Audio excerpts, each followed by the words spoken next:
Hey, it's Joseph here with Holster Builder and rocking the Eclipse Holsters shirt because back here manufacturing some holsters today.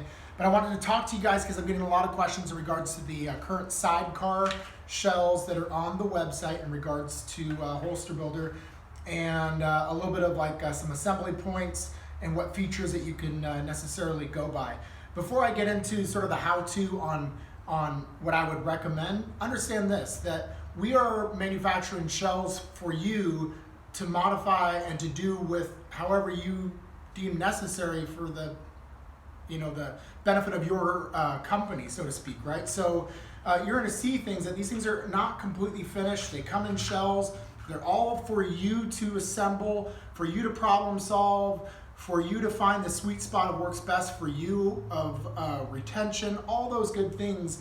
I feel like we're totally chopping your time as far as manufacturing time in half and giving you guys options to where you guys can speed up production, still work your full-time job, and still pour into your business as far as the passion is concerned.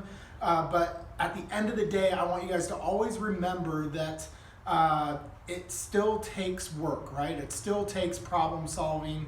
It still takes you guys pouring into the holsters and making them your own. And then that way you're gonna feel proud when you put your logo on that particular holster and say that it's yours, because it truly is. All we did was take one step out of the process for you by forming and maybe we're pre-cutting it. But other than that, you guys are doing all the other manufacturing on that particular holster. All right, so with that in mind, come on over here to the SideCar shell, and we should be getting some more of these on the website here real soon. But this one is for the Glock 19.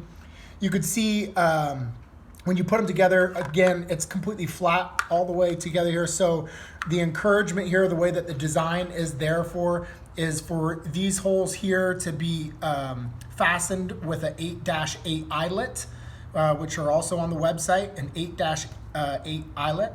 Now the side here, you could see has a space that you can either do a 1/4-inch spacer inside there, which is totally fine and cheap and inexpensive, or if you want to spend the extra money and you want to put it on there, you could put the MRD on there as well, and that's what that is designed for. Bigger spacer even.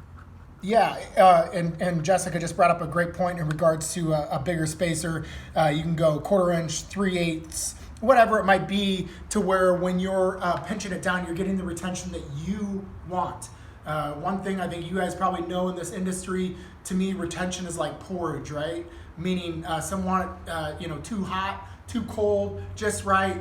You never know which one it is. I'm not going to dictate what the retention needs to be for you, and you need to sort of come up with what your secret sauce is. But the availability for the MRD or spacers, either 1/4-inch or 3/8 is going to work just fine on there.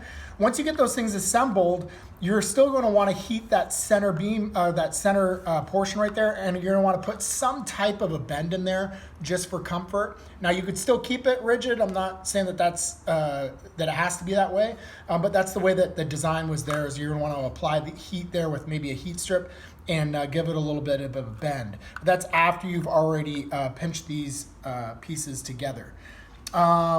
Another couple things that I've seen people do, they've cut away from this particular design, even though they're buying the shells from us, and they make it their own. That's totally up to you guys and what you guys want to do. Again, these shells are designed for you guys to be the manufacturer. We're not the manufacturer. All we are is taking some much needed steps out of the process so that you guys can concentrate on the things that you need to concentrate on, which is sales, customer acquisition, more time with your family, all those things that we all want and strive for.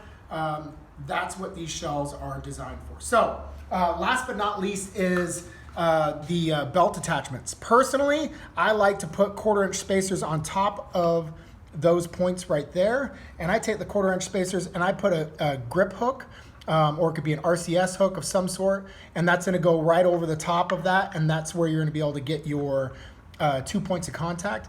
But they also have a foamy clip block out here if you wanted to drill that out. You could put a fold over clip right there if you so desire. And then I still like 2 points of contact, so I'd probably still put spacers and my other J clip on that other side. So just some options. But I wanted to give you guys some feedback because we keep on getting the same questions over and over again. As always, reach out to us, info@holsterbuilder.com, or any on DM us on social media, and we'll try to get back to you. Thanks a lot.